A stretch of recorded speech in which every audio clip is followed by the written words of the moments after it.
Welcome to the Hard Rap Cafe. I'm your host, Rocky Dennis. On this week's episode, co-hosted by Smoke God, I'll be interviewing original Crew Thick member, better known as Big E, as we discuss coming of age in Newport News, Virginia, falling in love with hip-hop, and crossing paths with Mousy Jackson. We'll also talk about the genesis of what would eventually become Mad Rugged by introducing Rossan Langford to Eric Jackson. And finally, we'll pay homage to Crew Thick for the influence that it has on sports and hip-hop culture as a whole. So tune in as we tap in with Big E. Welcome to the platform, Big E, man. How you doing, brother? What's going on, man? I'm doing good, man. Doing good. How y'all Big doing? E in the place to be. Yeah. Good Yeah, man. Yeah, thank you, man, for joining us on Hard Rap Cafe. We've been lining this up for a minute, so let's jump right into it, man. For the people, who is Big E, man? Where are you from? Where you from? Where you was born at? You know what I mean? Exactly.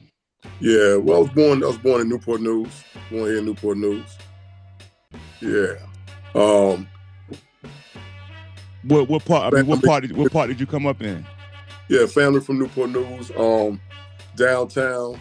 If I start a little bit from the beginning, mom, pop, family, everybody from Newport News.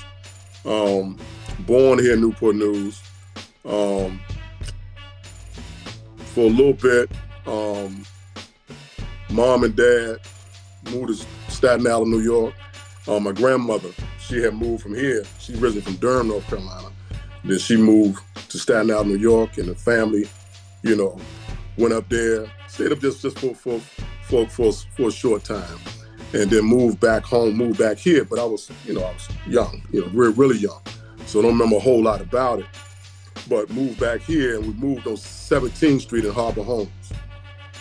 So, and my grandmother lived on 20th Street.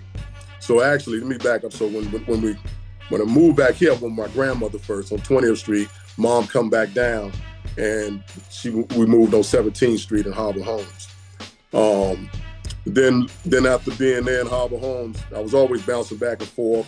Stayed at my grandmother's house a lot on 20th Street, 700 block. So I was able to know, started meeting cats on like Wickham, and plus, going to the boys club, you know what I'm saying, meeting cats where I was at on 17, and then eventually we moved on 76th Street in Paul Maria.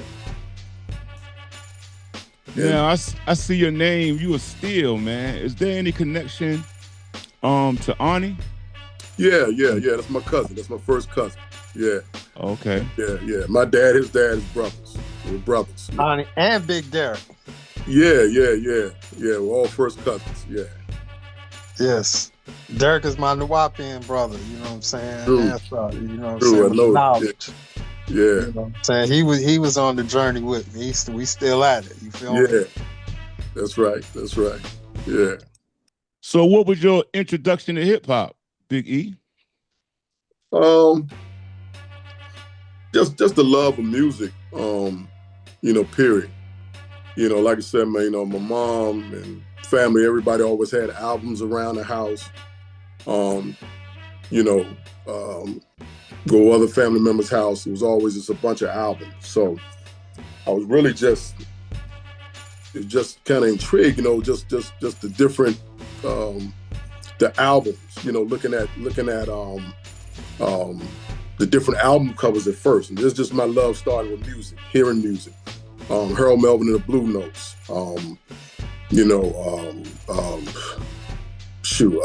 Ohio Players, New Birth, So just those albums, man, and sitting down, playing albums, listening to them.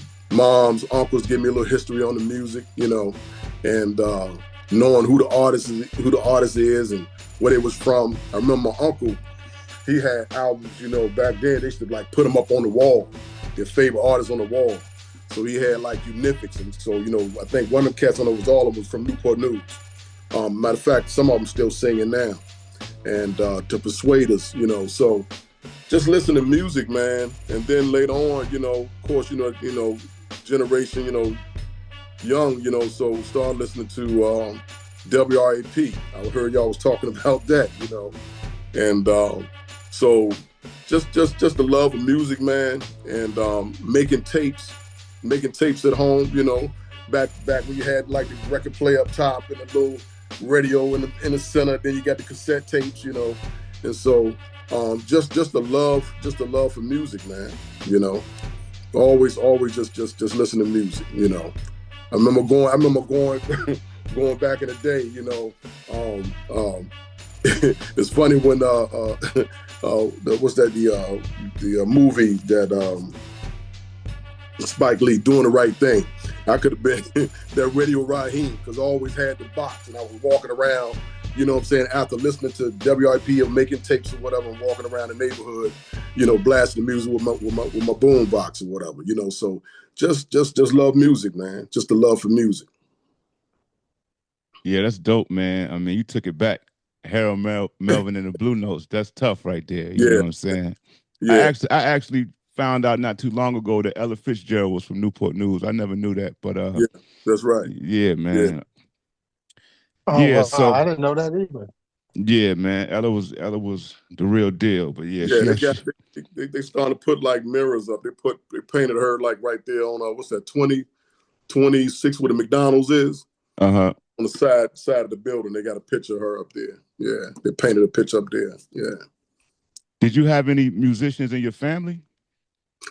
I'm not gonna say musicians, but my dad, his brothers, and my aunts, they were singers, So I heard stories like when they was coming up, and in school and everything, and if somebody knows them, they're like, yes, they said still, like, yeah. So they were like, yeah, I remember. Start naming my dad and my aunts and uncles off, and everything. Man, it was like the Jackson 5, man, because they was really good singers, And so I guess that's where the love of music just in me, you know what I'm saying? Just in DNA, just the love of music, And they was, just always had music around.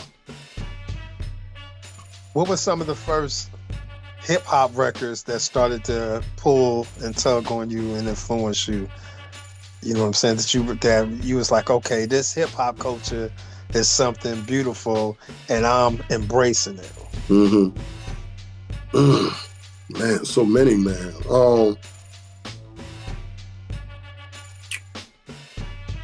I'm trying to think. Oh, yeah. See, I love these questions, man, because y'all have me thinking, man, and have us thinking like, that things you ain't even really thought about. I had a cousin. My cousin was from Baltimore, and I was young, man. So I'm trying to think. This was probably early 80s, probably. You know what I'm saying? Could have been like, I don't know, could have been like 82 or something like that, 83 or whatever. Young, real young. And he was coming from Baltimore, coming from the area, Cherry Hill, and I looked up to him, man. You know what I'm saying? Because he was always fresh. You know what I mean? But he came and it was 2 records. Matter of fact, he eventually gave them to me. And I didn't know nothing about no Sugar Hill, But like I said, because I ain't I'm a little bit of an artist, not like, Nakash and them or whatever, you know what I'm saying? But I did art all during school, you know what I'm saying? So I love art. And I think that's what drew me to when I see album covers, you know what I'm saying? Like New Birth with the egg on it and all that. But anyway, when I saw the Sugar Hill record, and then he had another, it was like a album, and I know y'all know about it, but it was an album. I can't remember. It had Sequence on it. It had Funky 4+1 on it, Grandmaster Flash, so it had all the different artists on this one album. Then you had Sugar Hill on his other album. So that's the first, probably I remember, yeah. And I played it, especially Funky 4+1. I kept playing it over and over again. So yeah. I just thought about that, man. Yeah. That's where it was the beginning of me hearing hip hop.